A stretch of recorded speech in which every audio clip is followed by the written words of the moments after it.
Greetings friends, welcome to the return of Liberator Assault Group, a 100-player tournament, won with a 6-0 performance from Liberator Assault Group. So in this week's video, we're going to dive into that, we're going to tell you why it's strong, we'll look at synergies, and we'll just talk a little bit about returning to Liberator Assault Group in 2025.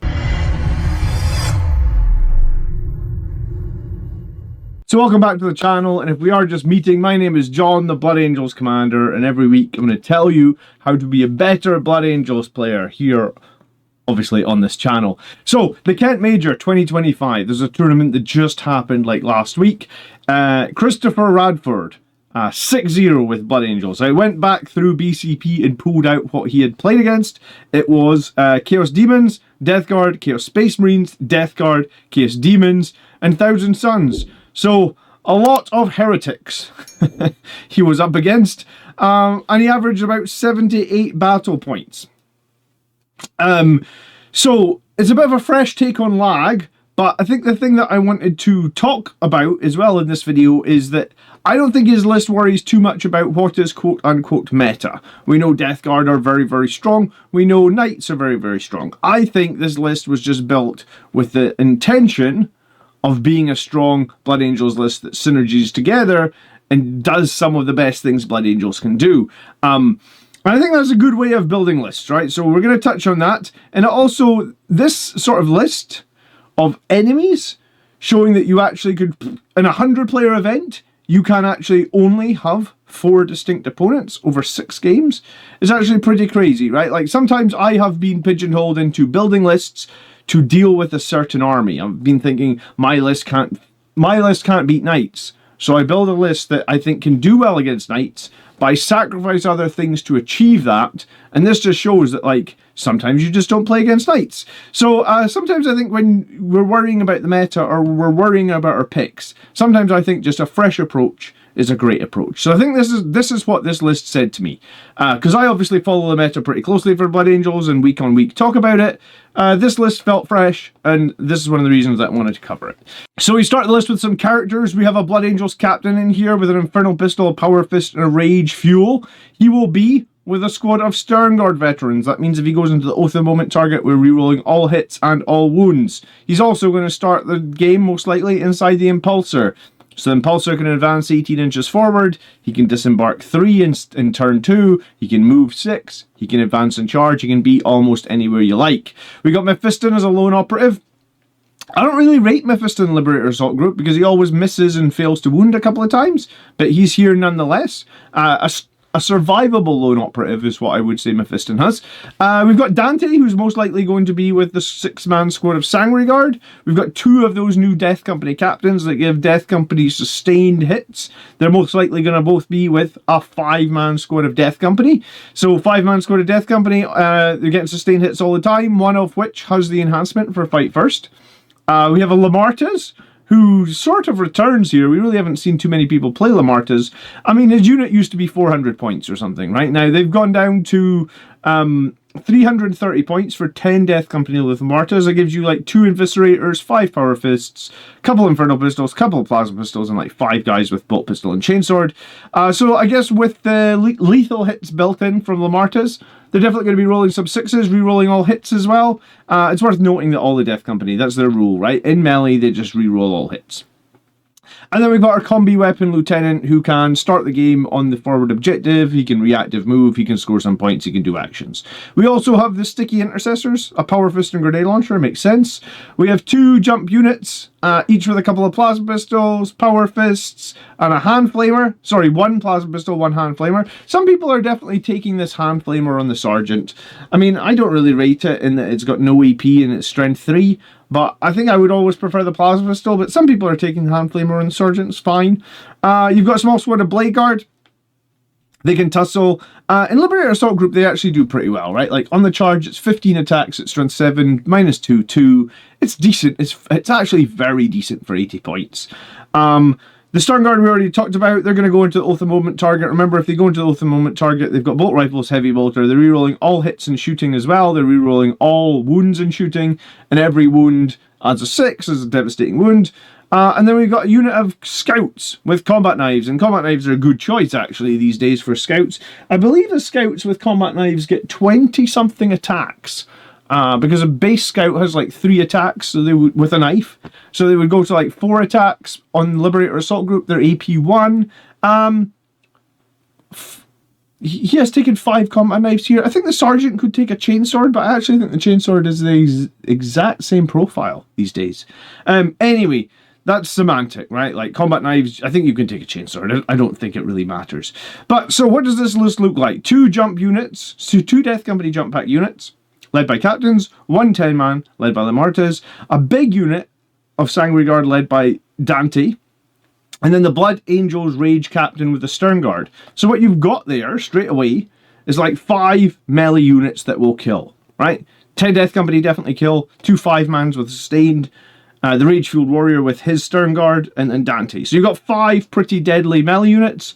You get some sticky objectives, you get some lone operatives, you get some jump intercessors, and you got some scouts, and I guess the blade guards as well. So you can see straight away how the list sort of pans out, and that you've got a few cheap units that can maybe be on the sidelines. Maybe Mephiston could be on the sideline. They could be lone operating. They can be scoring. They can be standing on objectives. And then you got your 5 big units. I imagine that, like, I would be, if this was me playing this, I'd probably have 1 unit of Death Company with a captain, the 5-man, in reserve. And then I'd probably either have Dante in a Sanguinary Guard or the 10-man with Lamartes as the other reserve, and I'd probably be rapid ingressing turn 2 and turn 3, whichever opportunity arises, right? The second you can smell weakness on the board, that's where you're rapid ingressing. You're jumping forward to try and get as much value out of that as possible. The one thing to say about this is that this list is very much, in essence, a one-phase list, right? Like, it doesn't kill very much in the shooting phase at all. Infernal Pistols, sure, they can maybe kill something if you're a bit lucky. 5 Stern Guards, again, sure, could maybe kill something if you're a bit lucky. But for the most part, if the enemy's all in transports, and they're all staged behind objectives and stuff like that, or behind ruins, excuse me, you're going to have quite a tough time with this list. But here's the thing, it went 6-0, right? So, like, it's hard to criticize a 100% perfect list. But in my mind, when I'm thinking about it, I think that, like, having played Liberator Assault Group a lot of times, and obviously we see a lot of people play Liberator Assault Group, and we see things in the meta like Ballista Dreadnoughts, we see things like Vindicator tanks, and these are great tools to have, but I think this list is probably not something that we see very often, and it just shows that, like, maybe you don't need those tools. Maybe everybody gets too fixated on, like, the tools that they think that they need, and when you just actually, like, come back to basics and you pick things that are strong and synergized together, and, like, if you pick 5 melee death balls, because that's essentially what he has here, is like 5 melee units, all of which could take your red rampage strat, all of which could probably reroll all hits, +1 to wound, lethal hits. You can actually do, like, a lot of work. Okay, so what are some of the standouts in this list? Well, we know it's the Rage-Fueled Warrior, so once per game on that captain, who rerolls all hits and all wounds against the Oath target, because of the Stern Guard he's attached to, he will go to Sustain 3, and he will pop Finest Hour. Finest Hour gives him 3 additional attacks, makes all his attacks devastating wounds. That means that captain has 9 attacks. So basically you want to roll all your hit rolls, and every single one that is not a 6, you want to re-roll to a 6. Even successful hits. Because basically, like, 1 extra 6 here, like if you re-roll and you get another 1 and another 6, instantly you're better profit, right? So you want to fish for 6s on the hit roll. It's up to you if you fish for the devastating wounds on the wound roll, you can do that, but 100% you want to re-roll every dice that is not a 6, because statistically, let's say you roll a couple of 6s. So you're going to re-roll 7 of his 9 attacks. You statistically, when you re-roll 6 dice, for example, you should get 1 miss and 1 6. And when you re-roll the 6 will burst into 3 additional. So yeah, just re-roll everything. In the odd situation, you will get screwed, but in some situations, and I have done this on stream, every single dice will be a 6. He will do 4 times the number of attacks his base attack is. So potentially, this guy can do 36 2-damage attacks with devastating wounds, re-rolling everything. He can kill whole squads by himself. It is swingy as all hell, but if it swings for you, it's amazing. Spear of the Primarch is a great enhancement. It gives you fight first on a unit. Typically we see it on like a captain attached to Sangry Guard. In this situation we've seen it on a death company. So they will be re-rolling all hits, they will be fighting first. They're getting sustained hits on 6s.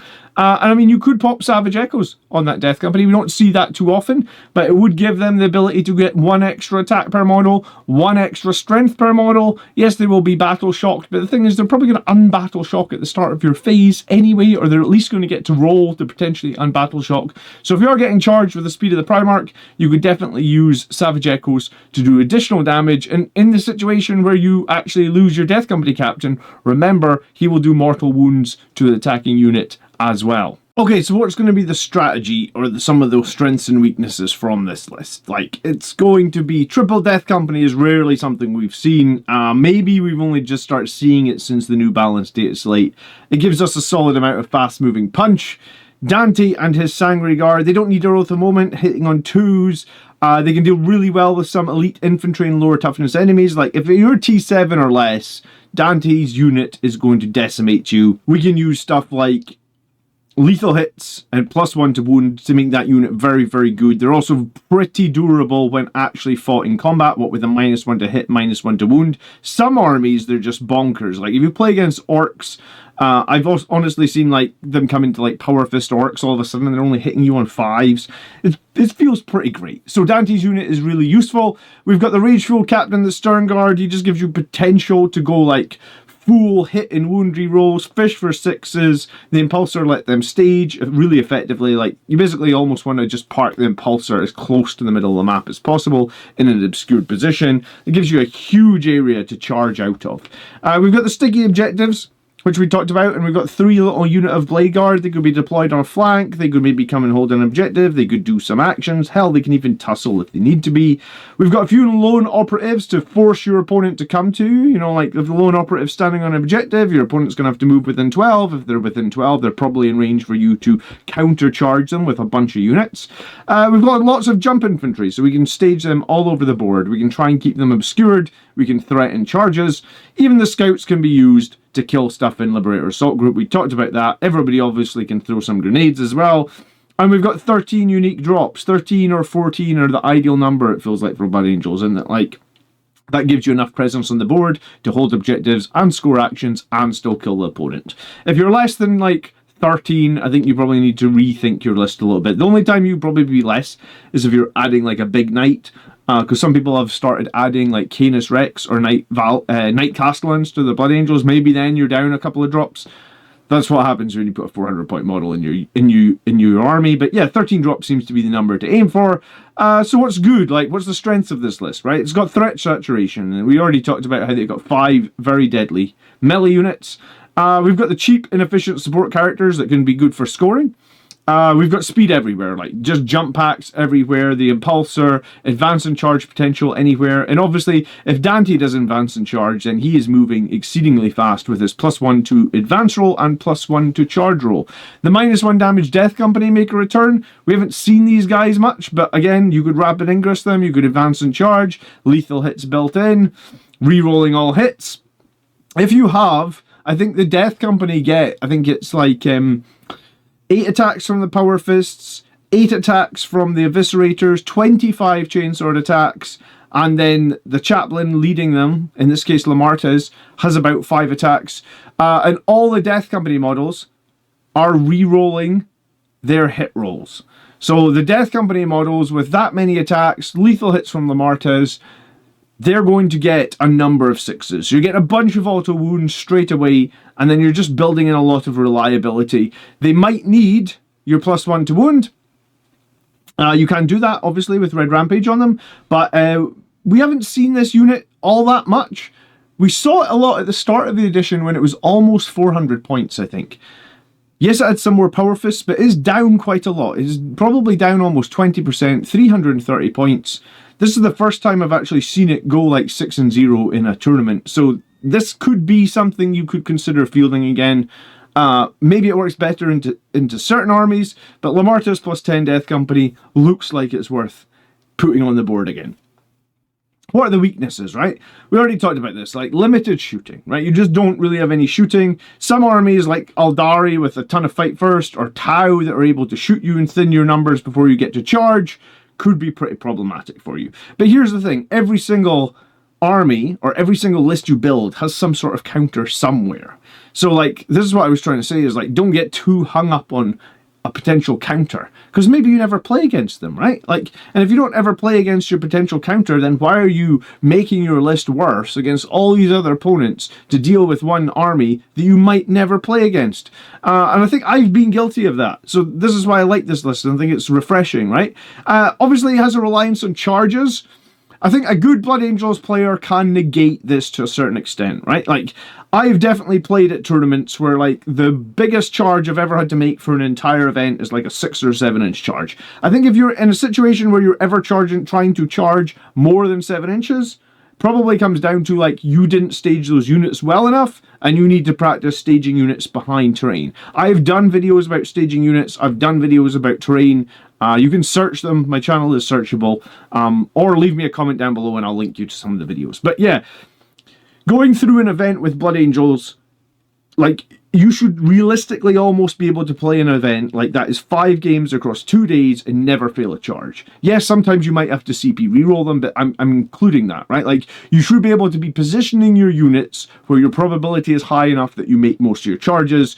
If you're not, then I think it comes down to practice. And there's so much obscuring terrain on these new GW board layouts, and even the ITC here in the UK, right? So like, there's a lot of potential to always be making your charges. But yeah, maybe if you're inexperienced, this list does have a reliance on charges. But here's the thing, Blood Angels in general have a reliance on charges. If you're not making your charges, you're not killing anything. This list does have durability issues, I feel like. Toughness 4, only a 3-up save, tends to melt against high AP. This list played Death Guard twice, and if you're playing Death Guard, they're usually -1 toughness, and they're usually taking 1 away from your armor save as well, which basically makes you toughness 3 and a 4-up save. It's actually really, really hard to play against, and it's really horrible. So the fact that he beat them twice actually just shows that this list must have been piloted really, really well. We also have low OC on almost every unit except a few, maybe the Sangre Guard, the Intercessors. That's about the only units that are bringing any sort of decent OC. And then if the enemy can screen you, they can hurt you a lot, right? Like, if they can set up like a wave of Kroot in front of their units or something, if you cannot charge the units that you need to fight and kill, then you may have problems, right? And yeah, I mean, also, I guess they could also screen you with transports, right? Like, if they have all their good, hard-hitting stuff in transports, then you could have problems as well. So this list is not without its weaknesses. And it would require a high degree of skill to pilot around these, I feel like. So Chris has done really, really well, especially, like, my win rate against Death Guard since their new codex is terrible. I think I've played them 6 times. I think I've lost 5 times. So the fact that he beat them twice with really high scoring is really quite impressive. So what's the thoughts on, like, this overall list, right? Like, it's not a list that like prides itself on holding objectives. What it wants to be doing is it wants to be charging you on your objectives and killing you that way, right? So it's somewhat of a pressure list, I feel like, right? Like, it's got 5 units that are going to jump forward and potentially pressure you and then take your objectives away. In the backfield, he's not going to be super strong. Maybe he's going to have an impulsor on an objective. Maybe he's going to have some sticky objectives. It doesn't really stand out as, like, this list holds objectives, right? I've given it 7 out of 10. How are we going to kill infantry and hordes? I think we're fine against infantry and hordes, right? Like, tons of strength 6 to 10 melee attacks. It will deal with hordes of enemies and probably most elites fine. Maybe if we come into, like, Deathwing Knights or something, or even Deathshroud Terminators, we could get tar pitted. But again, he played Death Guard twice and he beat them twice. So we're going to say anti-infantry horde is 9 out of 10. I hate Deathshroud Terminators. I think they're so damn durable and they always kill all my Sangre Guard. Red Rampage. For anti-vehicles and monsters, gives us the punch-up potential we need, but it's likely 1 unit a turn. So We come into an enemy army with like T11 or even T10 models, because all we've got against the T10 model are that small amount of power fists. We'd actually struggle quite a bit here, and we'd need +1 to wound. So it isn't the greatest list for dealing with lots of monsters and lots of vehicles. It does have a lot of speed though. I've talked at length about Blood Angel speed being one of our strongest suits, so it's nice to see a really fast Blood Angels list.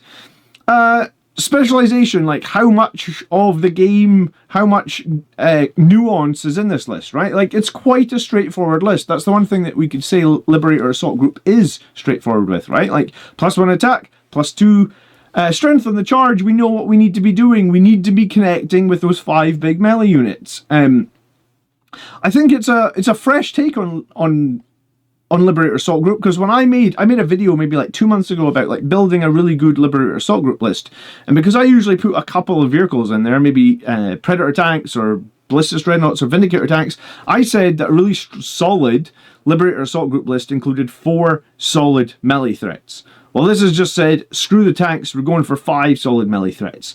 So it's a fresh take on the meta. Blood Angel's meta has been quite set in stone. Double Vindicator tank is so core, double Bile Predator is so core, double Lancer. Like, lots of people take this. But I guess this just shows that if you just ignore all that and you just build a high functioning list and you execute it well. 6-0. Dude, I have never even gone 6-0. Like, I only go to tournaments that require 5 games. I feel like I'm dead on my feet after 5 games. So winning 6 in a row is very impressive. It's very different to what we've seen, right? Like, it removes the backbone of shooting, and it just goes with basically lots of melee in Liberator Assault Group. I mean, it makes sense, right? Liberator Assault Group is a melee detachment. I think it's bold. It doesn't worry too much about what's going on. It just wants to get in your face, and then it's going to just punch you.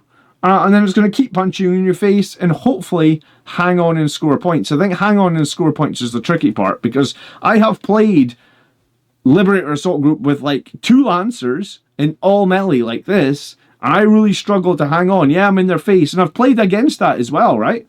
And twice now I've played against Liberator Assault Group, and they've been in my face, but I've managed to kill them well enough and stop them hanging on to points later in the game. So maybe some of these choices help them hang on, right? Like Mephiston, durable, sitting back on an objective. Bladeguard maybe, somewhat durable, sitting back on an objective. You know, like, it is, like, Liberator Assault Group is an army that will run out of steam, and I personally keep running out of steam against Death Guard, and I feel like I've run out of steam a couple of times against Chaos Demons. And having recently just played against Thousand Suns with Rubric Marines with Flamers being, oh my god, deadly now. Basically in the fact that they can reroll all the wounds against units and objectives. I'm impressed. I am honestly impressed with 6-0. So big shout out to Chris.